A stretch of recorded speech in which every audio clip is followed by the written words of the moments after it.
මේ පින්නතුන්ට අද ධර්ම දේශනාව පැවැත්වීම සඳහා මාතෘකාව හැටියට මම යොදාගන්න කල්පනා කළේ ධම්මපද පාළියේ සඳහන් වන ධර්ම කාරණාව. චිරප්ප වාසින් පුරිසං දූරතෝ සොත්ති මාගතං ඥාති මිත්තා සුහජ්ජාච අභිනන්දන්ති ආගතං තතේව කත පුඤ්ඤම්පි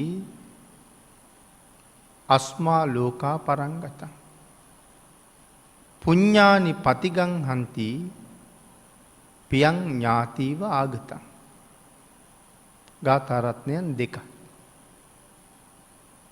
අපේ බුදුරජාණන් වහන්සේ මේ ගාථා රත්නයන් දෙක දේශනා කොට වදාළේ ඊටාම ශ්‍රද්ධාවන්ත කුල පුත්‍රයෙක් අරමුණු කරගෙන. මේ කුල පුත්‍රයා මරණයට පත් වෙලා දිව්‍ය ලෝකයේ උප්පත්තිය ලබන්න නියමිතව හිටියා. ඒ පිළිබඳව මහමුගලන් මහරහතන් වහන්සේ බුදුරජාණන් වහන්සේගෙන් විමසපු කාරණාවක් පැහැදිලි කරන්නයි මේ ගාථා රත්නයන් දෙක දේශනා කොට වදාළේ. අපේ බුදුරජාණන් වහන්සේ ජීවමානව වැඩ හිටපු කාලේ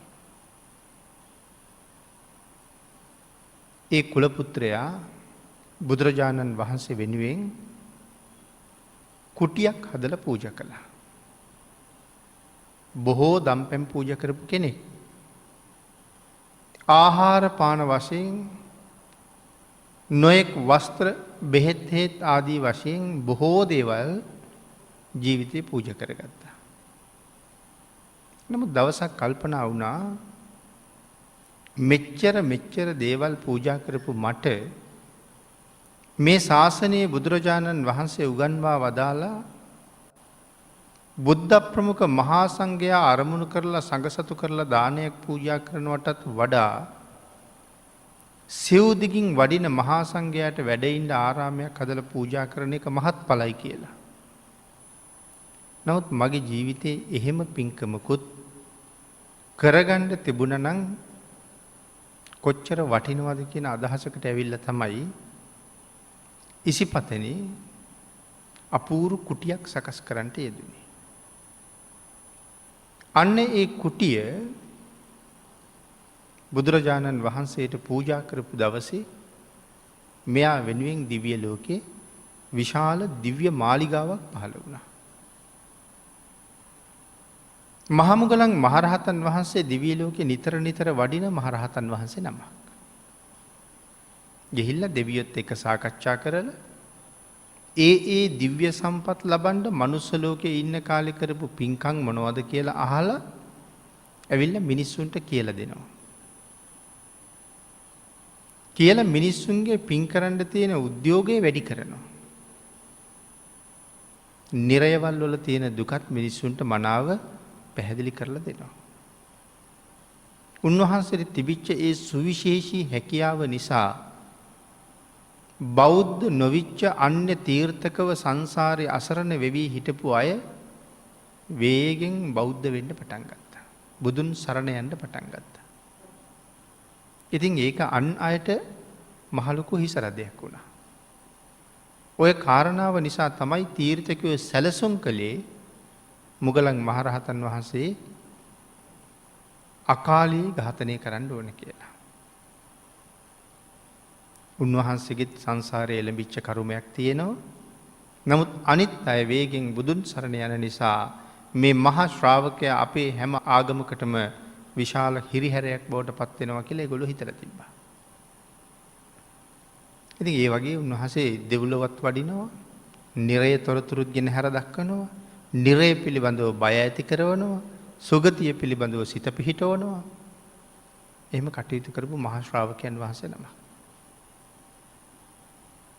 එක දවසක් දිව්‍ය ලෝකේ වැඩම කරලා දෙවියොත් එක්ක කරුණු සාකච්ඡා කරගෙන එනකොට විශාල දිව්‍ය මාලිගාවක් ළඟ නතර වුණා. ටික වෙලාවක් යනකොට ඒ මාලිගාවෙන් දිව්‍යාංගනාව ඇවිල්ලා වන්දනා කරලා කතා කළා. මෙහි ප්‍රධාන පුරවැසියකෝ මේ මාලිගාවේ අයිතිකාරයා කොයි කියලා අහපුවාම ඒ අය සඳහන් කළේ ස්වාමීනි මෙහි අයිතිකාරයා තවම ඉන්නේ මනුස්ස ලෝකේ. ඔහු එනකන් තමයි අපි මෙහාට වෙලා බලාගෙන ඉන්නේ. ස්වාමීනි මේ කුලපුත්‍රයාගේ නම නන්දිය.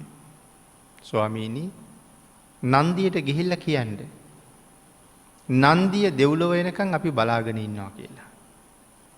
ස්වාමීනි නන්දියට කියන්නේ මනුස්ස ජීවිතය කියලා කියන්නේ මැටි බඳුනක් වගේ එකක්. දිව්‍ය ආත්මයක් කියලා කියන්නේ රන් බඳුනක් වගේ දෙයක්. මැටි බඳුන පසෙ කළා වහ රන් බඳුන වැළඳගන්න එන්න කියලා නන්දියට කියන්න. එහෙම ඉල්ලීමකුත් කරනවා. ඉතින් තව දෙවිවරුත් එක්ක කතා කළා. ඒ අය දිව්‍ය ලෝකේ ආපු හැටි කොහොමද කියලා අහනවා. ඉතින් සමහර අය කියන්නේ ස්වාමීනි අපි දිව්‍ය ලෝකේ එන්න මනුස්ස ලෝකේ ඉන්න කාලේ පූජා කළේ කැකිරි ගෙඩියක් කියලා. වෙන දෙන්න දෙයක් නැතුව පූජා කරලා තියෙන කැකිරි ගෙඩියක්. ඒක එකපාර කියන්නෙත් නෑ. බොහොම ලැජ්ජයි කියන්නේ. නමුත් රහතන් වහන්සේ නමක් අහපුවාම උත්තර නොදී ඉන්න බැරි හින්දා කියනවා. තව කෙනෙක් පූජා කරලා තියෙන්නේ තිඹිරි ගෙඩියක්. තව කෙනෙක් පූජා කරලා තියෙන්නේ බොරළු දමන ගෙඩියක්. ඒ වගේ සුළු පූජාවක් තමයි කරලා තියෙන්නේ.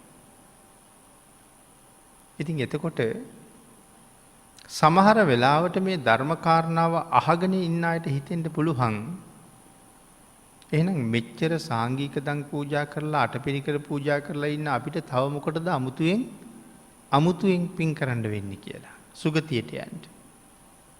ඒ කැකිරි වලට වඩා කොච්චර වටින දේවල් පූජා කරලා තියෙනවද අපි? එහෙම හිතලා කටයුතු කරන්න පටන් ගත්තොත් අපි මුලාවටපත් වුණා තමයි වෙන්නේ. එතකොට ඒගොල්ලන්ට පුළුවන් නම් කැකිරි පූජා කරලා යන්න සුගතියට අපිට බැරි වෙන්නේ ඇයි කියන ප්‍රශ්නෙටත් උත්තරයක් හොයන්න ඕනේ. ඔකට අපි සරලවම මෙහෙම කිව්වොත් දැන් පහුගිය කාලෙත් ලංකාවට මලල ක්‍රීඩා වලින් රම් පදක්කම් හුඟක් ලැබුණා. නමුත් ඒ පදක්කම් දිනාපු ක්‍රීඩකයෝ ක්‍රීඩිකාවෝ ජාත්‍යන්තර ක්‍රීඩා පිටියට ගිහිල්ලා කරපු වැඩේ අපි ගෙනහිල්ලා එතන තිබ්බොත් අපිට කරන්න පුළුවන්ද? අපට කරන්න බැරි හේතුවක් තියෙනවා. හේතුව තමයි අපි ඒ සඳහා විශේෂ පුහුණුවක් ලබලා නැහැ. ඒ අය පොඩි කාලේ ඉඳලා පුහුණු වෙලා තමන්ගේ ශාරීරියේ විවිධ ආකාරයෙන් ඒ සඳහා සකස් කරගෙන තමයි එතෙන්ට ගිහිල්ලා තියෙන්නේ. ඒ හින්දා ඒගොල්ලෝයි අපි මේ වැඩේ කරන්න ගියොත් තියෙන්නේ ලොකු වෙනසක්. ආන් ඒ වගේ තමයි මේ ජීවිතයේ මොන යම්ම හේතුවක් නිසා හෝ වෙනම දුක්පත් වෙලා ඉපදිලා පූජා කරගන්න දෙයක් නැතුව තමයි කැකිරි ගෙඩියක් පූජා කළේ. හැබැයි මේ පූජාව කරනකොට ඒගොල්ලෝ ළඟ මනාව සිල් තියෙනවා. සංසාරේ වෙන ආත්මවල හොඳට දන් දීලා දන් දෙන්න පුරුදු කරගත්ත හොඳ හිතක් තියෙනවා. ආන්ගේ පුරුද්ද නිසා මනා වූ සීලයක් තියෙන නිසා සිල්වතුන් උදෙසා ඒ සුළු පූජාව හා කරපු නිසා ඒගොල්ලන්ගේ පින්කම බොහොම ප්‍රබලයි. ශ්‍රද්ධාව පෙරදරි කරගෙනම මනා අවබෝධයෙන් නම් කරන්නේ අල්පයක් ඇති කල්හි දුන්නු දාණය දහසින් ගුණ කරලයි බලන්නේ කියලා සඳහන් කරනවා. ඊටාම ස්වල්ප දෙයක් තියෙන්නේ දෙන්න. එක්ක රොටියක් එහෙම නැත්නම් කැඳ ටිකක් පූජා කරන්නේ බත් ටිකක් දෙන්න නැති හින්දා. නමුත් අල්පයයි තියෙන්නේ බොහොම ටිකයි. ඒකෙන් තමයි කැඳ ටික හැදුවේ. ශ්‍රද්ධාව තියෙනවා. අල්පයක් ඇති කල්හි දුන් දාණය දහසින් ගුණ කරනවා කියලා කිව්වේ ඒකයි. ඒ ශ්‍රද්ධාව සහ සීලයත් එක්ක. ඒ නිසා ඒ අය කරපු දේවල් කරන්න ගියොත් මේ කරලා තියෙන ප්‍රමාණය ඇති කියලා හිතුවොත් අපිටම වැරදුනා මිසක් දියුණුවක් නැතුව යනවා. ඒ හින්දා ඒ කාරණාව අපි තව හුඟක් ප්‍රගුණ කරන්න ඕනේ. ඉතින් මහමුගලන් මහරහතන් වහන්සේ බුදුරජාණන් වහන්සේ ළඟට ඇවිල්ලා අහනවා ස්වාමීනි භාග්‍යතුන් වහන්සේ මනුස්ස ලෝකේ තාම ජීවත් වෙන අය වෙනුවෙන් දිව්‍ය ලෝකේ මාලිගා පහළ වෙන්න පුළුවන්ද කියලා. ඒ වෙලාවේ බුදුරජාණන් වහන්සේ ඇහුවේ මොග්ගල්ලාන ඔබ දෙව්ලොවටත් වැඩලා දිව්‍ය විමාන ගාවටත් ගිහිල්ලා කාගේද කියලා තොරතුරු අහලා අයිතිකාරයෝ තාමත් මනුස්ස ලෝකේ ඉන්න බවත් දැනගෙන තවත් ඇවිල්ලා මගෙන් අහන්නේ අහවල් දෙයකටද කියලා ඇහුවා. ඒ වෙලාවේ සඳහන් කළා එහෙමයි ස්වාමීනි. එසේමයි මම මේ මාලිගාව ළඟට ගියා. නන්දිය උපාසක තාම මනුස්ස ලෝකේ නමුත් දිව්‍ය විමානයේ පහළ වෙලා තියෙනවා.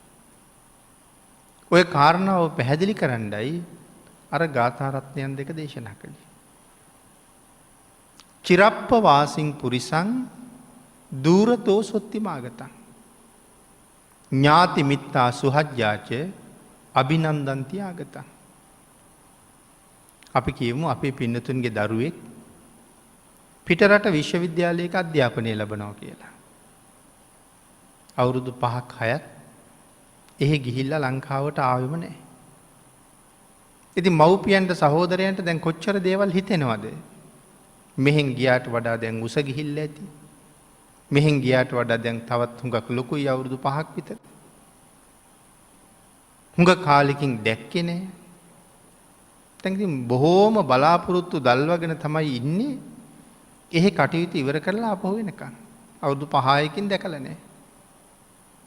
එතකොට එහෙ ඉන්න දරුවා පණිවිඩයක් එවනවා මගේ අධ්‍යාපන කටයුතු ටික අහවල් කාලේ ඔක්කොම ඉවරයි. මං අහවල් දවසේ ලංකාවට එනවා කියලා. එතකොට අපි ඔක්කොම අපේ නෑදෑයන්ටත් කියලා ඒ දරුවගේ මෙහෙ හිටපු හිතවත් යාළු මිත්‍රාදීන්ටත් කියලා සියලු දෙනාම බොහොම සන්තෝෂෙන් සැරසිලා සූදානම් වෙලා ඉන්නේ එයා පිළිගන්න. ගෙවල් දොරවල් පාට කරලා අලුතෙන් ඇඳම් පුටු ගෙනත් තියලා අපිත් අලුත් ඇඳුම් ඇඳලා ආපුවාම හොඳ කෑම වේලක් දෙන්න ඔක්කොම ලෑස්ති කරලා මේ පුදුම විදිහේ පිළිගැනීමකට ලෑස්ති. චිරප්ප වාසි කියලා කියන්නේ තමන් ඉපදිච්ච රට හැර වෙන රටක් කියන එක. තමන් ඉපදුන රට හැර අන් හැම රටකටම අපි කියන්නේ පිට රටක් කියලා. ඉපදිච්ච රට අපේ රට අනික් ඔක්කොම පිට රට. එතකොට මේ පිට රටක ඉන්න කියන කතාව තමයි චිරප්ප වාසි කියන්නේ. චිරප්ප වාසින් පුරිසං දූරතෝ සොත්තිමාගතං. ඊටාම දුර තියෙන පිට රටක ජීවත් වෙලා කාලයක් තිස්සේ හිටියා. දූරතෝ සොත්තිමාගතං. එහෙ ඉඳලා ආපහු මෙහෙ එනවා. ඥාති මිත්තා සුහජ්ජාච අභිනන්දන්ති ආගතං. පිට රටක ඉඳලා එන අපේ නෑය පිළිගන්න අපි බොහෝම සූදානම් වෙලා බලාගෙන ඉන්නවා වගේ තතේව කත පුඤ්ඤම්පි අස්මා ලෝකා පරංගතං. අපි මේ ලෝකේ ජීවත් වෙන කාලේ කරන පින්කම් තතේව කත පුඤ්ඤම්පි අස්මා ලෝකා පරංගතං. මෙහෙ ඉඳගෙන කරන මේ පින් පුඤ්ඤානි පතිගං හන්ති පියං ඥාති වාගතං. අපේ ඥාතියා පිළිගන්න අපි බලාගෙන හිටියා වගේ ඒ පින අපි මැරිලා එනකන් බලාගෙන ඉන්නවා අපි පිළිගන්න. එහෙනම් නන්දිය මෙහෙ කරපු පින්කම් ටික දිව්‍ය ලෝකේ මාලිගාවක් හැටියට ගොඩ නැගිලා අප්‍රමාණ දිව්‍ය සැප ලැබලා දීලා අවුරුදු කෝටි ගානක ආයුෂයක් තිලින කරන්ට ඒ කුසලයේ යහට වෙලා බලාගෙන ඉන්නවා. නන්දිය පිළිගන්න. ආන් ඒ වගේ තමයි මෙහි ජීවත් වෙනකොට අපි කරන හැම පින්කමක්ම කවදාවත් අහක ගිහිල්ලා නැහැ. සමහර වෙලාවට පුංචි කාලේ අපි කරපු පින්කම් අපිට මතකත් නැහැ. ඒවා සමහරලාට සල්ලි දාස් ගණන් වියදම් කරලා කරපු පින්කම් නෙමෙයි. වතුරේ ගහගෙන යන කූඹියෙක් ගොඩ දාලා. ලේනෙක් වාගේ සතෙක් අල්ලගන්න පූසෙක් එලවගෙන යනකොට පූස නවත්තලා. අර ලේනට ජීවිතය ලැබලා දීලා. එයා මරණයෙන් බේරගෙන මේ වාගේ දේවල් අපි ජීවිතයේ එහෙම දේවල් ඕන තරම් කරලා ඇති. හැබැයි දැන් ඒවා මතක නෑ. ඒ වුණාට පින් හැටියට ඒ දේවලුත් අපි වෙනුවෙන් එකතු වෙලා තියෙනවා. අපිට අමතකයි කියලා ඒක නැති වෙලා ගිහිල්ලා නැහැ. එහෙම ස්වභාවයක් සමහරලාට තියෙන දුර්වල මිනිස්සු ගාව. කාගෙන් හරි ප්‍රයෝජනයකට යමක් ඉල්ලගෙන යනවා. සෑහෙන කාලයක් තියාගෙන ඉන්නවා. අයිතිකාරයා ඒක අහන්නේ නැත්තේ අයිතිකාරයාට මතක නෑ කවුද ඉල්ලගෙන ගියේ කියලා. අරගොල්ලෝ හිමීටම අමතක කරලා ඒක තමන්ගේ කරලා තියාගන්නවා. ඒක දුර්වල මිනිස්සුගේ ගතිය. නමුත් ඊටාම සුළු වුණාට පින කවදාවත් අපි අත්හැරලා යන්නේ. ඒක සංසාරේ මට විපාකයක් හැටියට එනවමයි. ඒ වාගේ සුළු පින්කමක් කරපු නිසා සමහර වෙලාවට තිරිසන් ආත්මික ඉපදිලා හරි වෙනත් අකුසල් නිසා තිරිසනෙක් වුණත් පිටිපස්සෙන් කොටියෙක් එලවගෙන එනකොට සමහරලාට කොටිය නවත්තන්න ඉදිරිපත් වෙන අය ඕන තරම් ඉන්නවා. ඔය සත්තු පිළිබඳව වැඩසටහන් එහෙම බලනකොට මේ වාගේ ඉගෙන ගත්ත ධර්මකාරණත් ගලපලා අරගෙන බලන්න ඕනේ. සමහර වෙලාවට මුවෙක් පිටිපස්සෙන් කොටියෙක් එලවගෙන යනවා. නමුත් කුළුහරක් රෑනක් වාගේ පිරිසක් මැද්දෙන් පැනලා කොටිය පන්නනවා. එහෙම අවස්ථා මේ වැඩසටහන් වල ඕන තරම් අපි දකිනවා. අරයාගේ ජීවිතේ බේරලා දෙන්න කවුරු හරි ඉදිරිපත් වෙනවා. අපිත් සංසාරේ වතුරක ගහගෙන යන්න පුළුවන්. ගින්නකට මැදි වෙන්න පුළුවන්. අර සතෙකුගේ ජීවිතේ බේරලා තිබුණ නිසා වෙනත් කුමන හෝ බලවේගයක් අපිව බේරගන්න ඉදිරිපත් වෙනවා. ඒ වාගේ සුළු නමුත් පින කවදාවත් අපි අත්හැරලා යන්නේ. එතකොට බුදුරජාණන් වහන්සේ දේශනා කොට වදාළ උතුම් සිල්පද පහක් තියෙනවා. කෙලෙස් 1500ක් පිළිබඳව කරුණු සඳහන් කළා. ඒ අතරින් වෙනම පැහැදිලි කරපු සිල්පද පහක් තියෙනවා. පාණාතිපාතා, අදින්නාදාන, කාමේසු මිච්ඡාචාරා, මුසාවාදා, සුරාමේරය. කෙලෙස් 1500ක්ම අපි සංසාරයට ගෙනියන්න ලෑස්ති. නමුත් කෙලෙස් 1500කින්ම රැකෙන්න කියලා කීවනම් අපිට ඒක කොහොමත් කරන්න බෑ. මහා කාරුණික සම්මා සම්බුදුරජාණන් වහන්සේ ලෞතර බුද්ධත්වයේ ලැබුවා කියලා කියන්නේ ස්වභාව ධර්මයේ පිළිබඳව අවබෝධ කරගත යුතු තාක් සියලුම ධර්මතාවයන් අවබෝධ කළ නිසායි. බුදු පියාණන් වහන්සේට වැටහුනේ නැති දෙයක් නැහැ. විශ්වය කොයි තරම්ද භාග්‍යතුන් වහන්සේගේ ඥානයේ තරම්. භාග්‍යතුන් වහන්සේගේ ඥානය යම් තාක්ද විශ්වයේ එච්චරයි. ඒ නිසා මේ විශ්වයේ තරණය නොකළ තැනක්, නොදැක්ක නොහඳුනන තැනක් නැහැ. ඒ නිසා මේ ස්වභාව ධර්මයේ ක්‍රියාත්මක වෙන්නේ කොහොමද කියන කරුණ බුදුරජාණන් වහන්සේට වැටහෙන තරම් කාටවත් වැටහෙන්නේ නැහැ. මේ ගවේෂණය කී කාලයක් කළාද? මේ පරිේශණය මොන කාලයක් කළාද? මහා කල්ප අසංඛ්‍ය 4යි ලක්ෂ 1ක් තිස්සේ මේ පරිේශණය තමයි කළේ. ඒකට අපි කියනවා ආර්ය පරිේශණය කියලා. මේක ඇතුලේ තවත් වෙන කාටවත් කරන්න පරිේශණයක් නෑ. සම්පූර්ණ භාග්‍යතුන් වහන්සේ පරිේශණය කරලා ඉවරයි.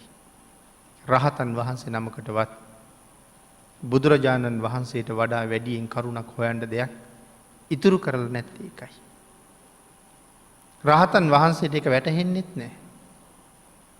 රහතන් වහන්සේ දේශනා කළොත් ඒක හරියටම හරි වෙන්නෙත් නෑ. රහතන් වහන්සේටත් මේ ධර්මයේ වරදින්න තියෙන ඉඩකඩ හරි වැඩි. ඒ හින්දා රහතන් වහන්සේ නමුත් දේශනා කළත් ඔක්කොම හරි කියලා කාරණාවක් නැති හින්දායි බුදුරජාණන් වහන්සේ දේශනා කළේ තමන්ට වැටහිච්ච දේ දායකයන්ට කියන්න එපා කියලා.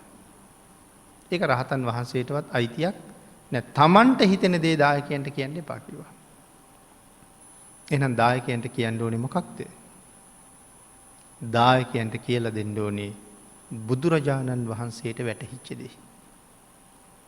තමන්ගේ භාවනා අත්දැකීම කියන්න එපා කියලා කීවේ තමන්ට වැටහිච්ච දේ කියන්න එපා කියලා. රහතන් වහන්සේ නමුත් ධර්ම දේශනා කළොත් දේශනා කළ යුත්තේ බුදුරජාණන් වහන්සේගේ භාවනා අත්දැකීම ගැනයි. බුදුරජාණන් වහන්සේගේ භාවනා අත්දැකීමට තමයි 84000ක් ධර්මස්කන්ධය කියලා කියන්නේ. මේ ශාසනයේ තියෙනවා ඉගෙන ගන්න ක්‍රම 3ක්.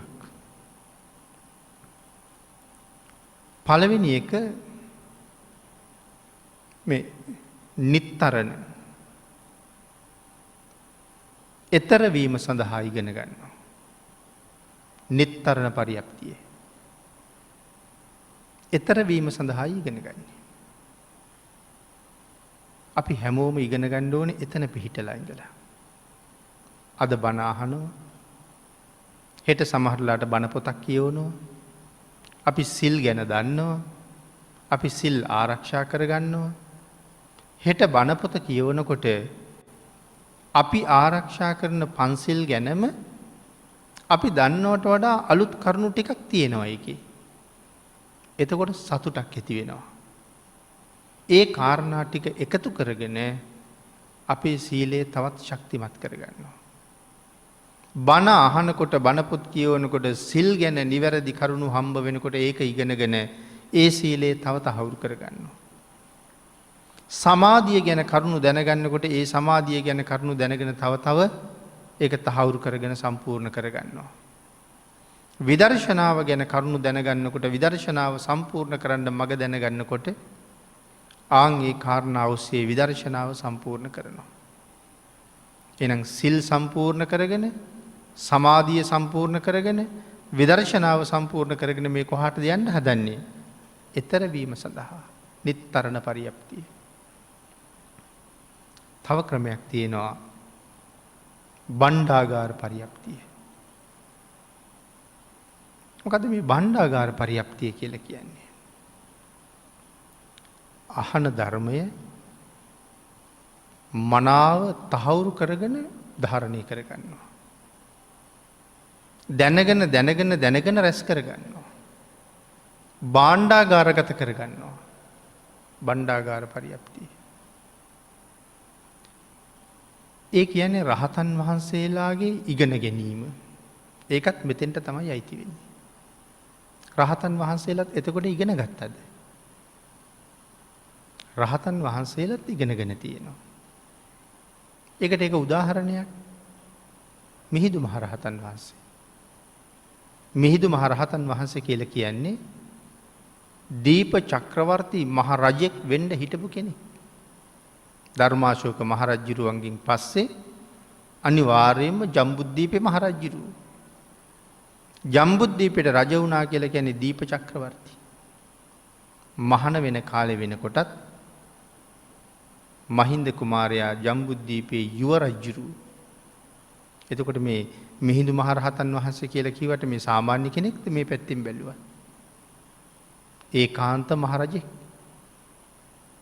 නමුත් සංසාරේ කොච්චරනම් පින් තිබුණද තාත්තගෙන් අවසර අරගෙන පැවිදි වෙනකොට තාත්තගේ කැමැත්තට අනුව පැවිදි කරන්න හිස බාන අතරි චීවරේ පොරවන්නත් කලින්ම සිව්පිලි සිඹියාපත් මහරහතන් වහන්සේ නමක් බවට පත් වෙනවා. තාම කෙස් බානවා. එහෙම රහත් වෙන්න පින් තිබිලත් අවුරුදු 3ක් මහරහතන් වහන්සේලා යටතේ ත්‍රිපිටකය ඉගෙන ගන්නවා. සිව්පිලි සිඹියාපත් මහරහතන් වහන්සේ 3 අවුරුද්දක් ත්‍රිපිටකය ඉගෙන ගන්නවා. සිව්පිලි සිඹියාපත් කියනකොට අර්ථ ධර්ම නිරුත්ති පටිභාන. නිරුත්ති කියන ඥානය පහළ වෙනවත් එක්කම ලෝකයේ ව්‍යවහාර භාෂා 100 සම්පූර්ණ ව්‍යාකරණ ඥානයත් එක්ක හසුරවන්න හැකියාවක් තියෙනවා. මේ භාෂා 100ක් ව්‍යාකරණානුකූලව හරියටම හසුරවන්න පුළුවන් හැකියාව ලැබෙනවා. ඒ තරම් ඥාන ශක්තියක්. ඒ තරම් ඥාන ශක්තියක් ලැබිලා 3 අවුරුද්දක් ත්‍රිපිටකය ඉගෙන ගත්තා. එහෙනම් රාතන් වහන්සේත් ධර්මයේ ඉගෙන ගන්නේ ඇයි? තමන් වහන්සේට වරදින්න තියෙන ඉඩකඩ වැඩි. මුළු ධර්මයේම ඉගෙන ගත්තා කියන එක රහත් වුණා කියලා කියන්නේ. ධර්මයේම දැනගත්තා කියන එක නෙමෙයි රහත් වුණා කියලා කියන්නේ. ආන් ඒ නිසා රහතන් වහන්සේත් දේශනා කළ යුත්තේ භාග්‍යතුන් වහන්සේගේ ධර්මයමයි. තව ක්‍රමයක් තියෙනවා ලාභ ප්‍රයෝජන වෙනුවෙන් ඉගෙන ගන්න ක්‍රමයක්. ඒක නම් භාග්‍යතුන් වහන්සේ සම්පූර්ණ තහනම් කරනවා. එහෙම ඉගෙන ගන්නවා නම් සර්පයාගේ මැද්දෙන් අල්ලගත්තා වගේ කියලා කියන්නේ. මුළු ත්‍රිපිටකයම දන්නවා. ඉගෙනගෙන තියෙන්නේ ඊතර වෙන්න නෙමෙයි මම හොඳට බණ දන්නවා මට හොඳට කියන්න පුළුවන් ඕනෑම කාරණාවක් ඇහුවොත් කියනවා ආන් ඒ වාගේ කියලා මිනිස්සු අතරට ඇවිල්ලා ප්‍රසිද්ධියටපත් වෙලා මිනිස්සුන්ගෙන් ලැබෙන ලාභ ලෝභ කීර්ති ප්‍රශංසා ලබා ගැනීමේ පරමාර්ථය ඇතුව අන් කෙනාට වඩා මට බණ කිය හැකි එයාට වඩා මම දන්නවා එයාට වඩා සූත්‍ර ගණනක් දන්නවා දැන් මිනිස්සු අතරට ගිහිල්ලා ඒ නිසා කැපී පෙනෙන්නයි මේ ඉගෙනගෙන තියෙන්නේ. තමන් සංසාරයෙන් එතර යන්නවත් අන් අය සසරින් එතර කරවන්නවත් නෙමෙයි. ලාභ ලෝභ ලැබීම උදෙසා. බුදුරජාණන් වහන්සේ පින්නතුනි නින්දට හරි අකමැතිනේ. නිදා ගන්න අයට භාග්‍යතුන් වහන්සේ කැමති නැහැ.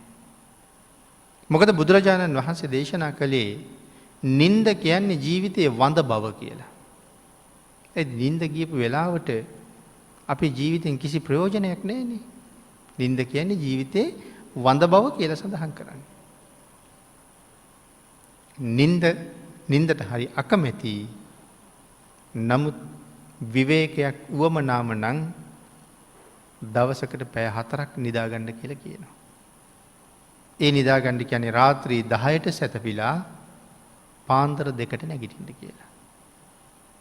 නැගිටලා සක්මන් කරන්න කියලා. එතකොට තවත් නිදිමත තියෙනවා නම් ඒක දුර වෙලා යනවා. අලස බව නැතුව යනවා. ඊට පස්සේ ලැබිච්ච ජීවිතෙන් බලාපොරොත්තු වෙන පරමාර්ථය බුදුන්පත් කරගන්න වීරිය වඩන්න. ඒකටයි භාග්‍යතුන් වහන්සේ උපදෙස් දෙන්නේ. නින්ද හුඟක් පාඩුයි කියලා කිව්වේ. සාමාන්‍ය වෛද්‍යවරයෙකුත් අපිට කියන්නේ අඩුම තරමේ පැය 6ක්වත් නිදියන්න කියලා. ඉතින් ඒ වුණාට අපි ගැන කල්පනා කරලා බැලුවොත් අපි සාමාන්‍යයෙන් පැය 6කටත් වැඩිය නිදියනවා. අද නිමාඩු දවස නම් ටිකක් වැඩිපුර නිදා ගන්නවා. දවස් 5ක්ම වැඩනේ කියලා දවල්ට කාලක් ටිකක් නිදා ගන්නවා. වැස්ස වගේ තිබුණොත් සමහර දවසම නිදිනවා.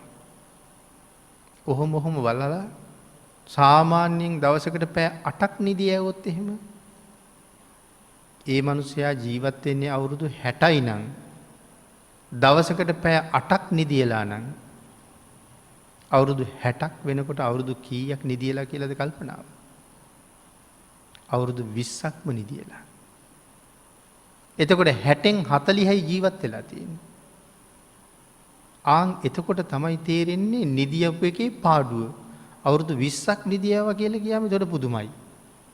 අපරාධය අවුරුදු 20 කියලා.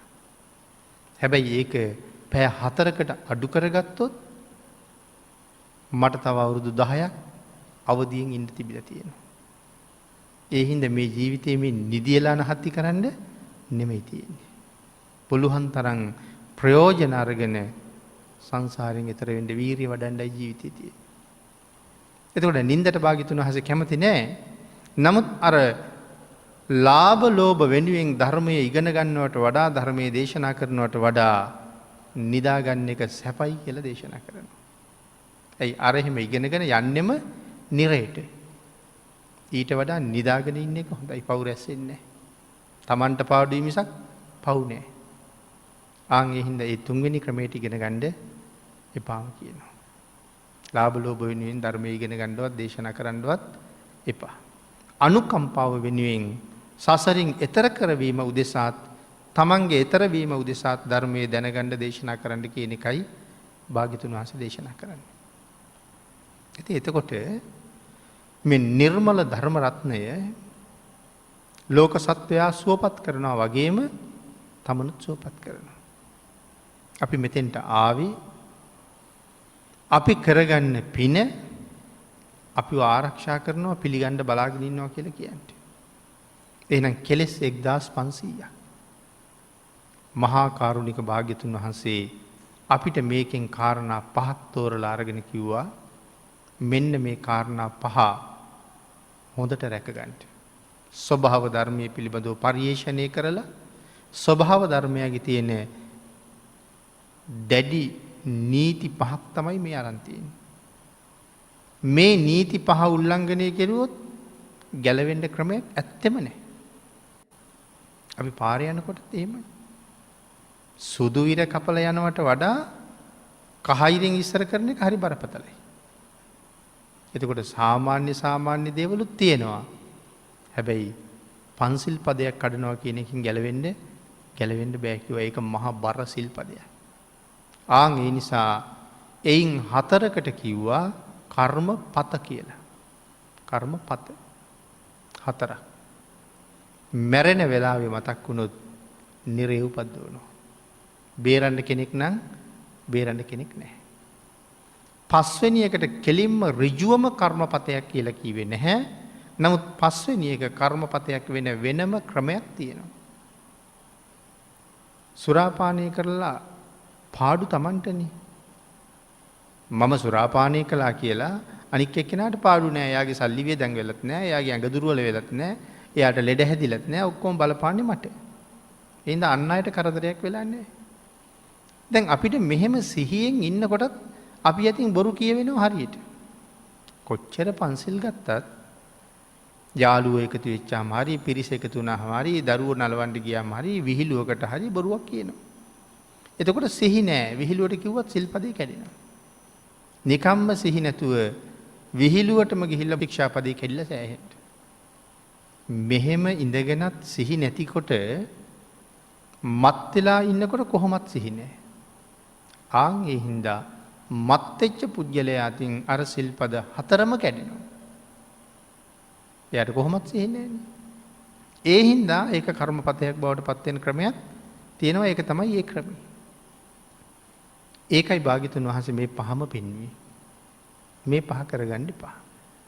යමෙක් තවමත් මේ සිල්පද පහ ආරක්ෂා කරගන්න සූදානමක් නැත්තම් ඔහු නිරයෙන් බේරගන්න කෙනෙකුත් නැහැ. මරණ මංචකයට වෙලා කොයිතරම් අඬ කෑ ගැහුවත් මොනතරම් බේරගන්න කියලා ඉල්ලීම් කළත් අනික් අයට තියෙන බලාගෙන අඬන්න මිසක් බේරන්න ක්‍රමයක් නැහැ. බේරෙන්න ඕන නම් තමන් සිල්පද පහ ආරක්ෂා කරගන්න වීරිය වඩන එකයි තියෙන්නේ. ඊට පස්සේ භාග්‍යතුන් වහන්සේ දේශනා කළා දන් දීම ගැන. දස දාන වස්තුවක් දේශනා කළා. දස පුණ්‍ය ක්‍රියාවක් දේශනා කළා. දස කුසල් දේශනා කළා.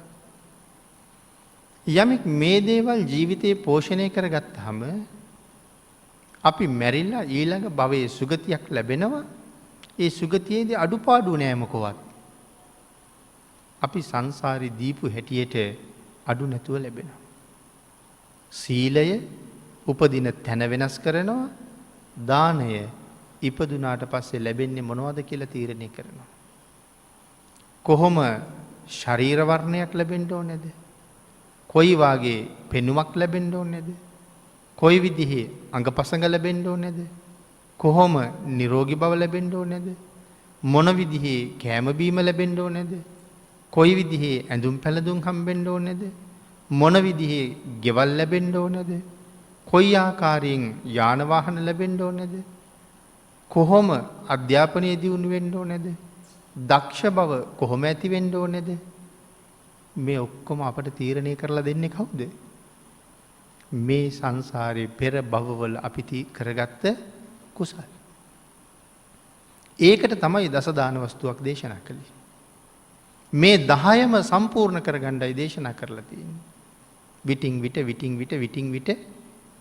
10ම සම්පූර්ණ කරගන්න. එතකොට ඊළඟ භවයේ මොකවත් අඩු නෑ, පාඩු නෑ කියලා නෑ, බෑ කියලා දෙයක් නෑ. සියල්ල සම්පූර්ණ වෙලා. ඉතින් අපේ අය එකක් ගානේ හොයන්න මේ දේවල් කරාම මොනවද ලැබෙන ආනිසංස? ආහාර දන් දුන්නාම ආයුෂය, වර්ණය, සැපය, බලය, ප්‍රඥාව ලැබෙනවා කිව්වා. ඒ අතර වස්ත්‍ර දන් දුන්නාම අන්නදෝ බලදෝ හෝති වත්තදෝ හෝති වන්නදෝ. වෙනම වස්ත්‍ර දන් දුන්නාම හම්බ වෙන්නේ ඊටාම ලස්සන වර්ණ සම්පත්තිය. වස්ත්‍රත් හම්බ වෙනවා, වර්ණයත් හම්බ වෙනවා. ඇඳුම් දන් දුන්නාම. කොට්ට මෙට්ට ඇඳ ඇතිරිලි පාපිසි පුටු ඒ වගේ දේවල් දන් දුන්නාම, පාවහන් වගේ දේවල් දන් දුන්නාම සසරට අපිට හම්බ වෙන්නේ බොහොම සැපදායක යාන වාහනය. මම මේ හැම කාරණාවක්ම මේ සරලව මතු පිටින් සඳහන් කරන්නේ මේ වගේ ගැඹුරක් තියෙනවා. සුවඳ වාගේ දේවල් වැඩියෙන් පූජා කරාම උසස් විදියට පූජා කරාම හම්බ වෙන්නේ මනා ප්‍රඥාව. ඒ විදිහට මේ දස දාන වස්තුවේ එක පෙන්නවා මේකෙන් මෙහෙම ආනිසංස මේකෙන් මෙහෙම ආනිසංස 100 ගාණක් කැටි වෙලා එනකොට ඊළඟ ජීවිත කොහෙන්වත් අඩු නැහැ. මොන වගින්වත් පාඩු නැහැ. ඒ හින්දා මේ ජීවිතේ ඒව සම්පූර්ණ කරගන්න ශ්‍රේෂ්ඨ මනුස්ස ජීවිතයක් කියලා කියන්නේ අනාගතයට උපදින්න තියෙන ආත්ම ලක්ෂ ගාණක් සැලසුම් කරන්න තියෙන ජීවිතයක් මේක. මේ ජීවිතයේ කොයි තරම් දේවල් අපි සැලසුම් කරනවද? ගෙවල් හදනවා, ඉඩම් හදනවා, වැටවල් ගහනවා, මිදුල් හදනවා, උද්‍යාන හදනවා. මේ කොච්චර අපි සැලසුම් කරනවද ලස්සනට ජීවත් වෙන්න? ඒ සැලසුම් කරනවා වගේම ඔබ සැලසුම් කරන්න නිවන් දකින්නතුරු ඔබේ ජීවිතෙත් සැලසුම් කරන්න. සතර අපායට නොයා, අඩුපාඩු නැතුව, හිඟා කන්න නැතුව, ඉල්ලන්නේ නැතුව, කඳුළු නැතුව සැපසේ ජීවත් වෙන්න අනාගත ජීවිත කෝටි ගාණක් සැලසුම් කරන්න ඒ ප්‍රයෝජනය ගන්න තියෙන්නේ මේ ජීවිතේ. හැබැයි හෙට උදේ වෙනකොට ඒ ජීවිතේ තියෙයිද කියලා දන්නේ නැහැ. හෙටට කල් නොතියා පුළුවන් නම් අදම කරන්න. දේශනාවට තියෙන කාලය නිමා වෙලා නිසා අපි ධර්ම දේශනාව නිමා කරමු.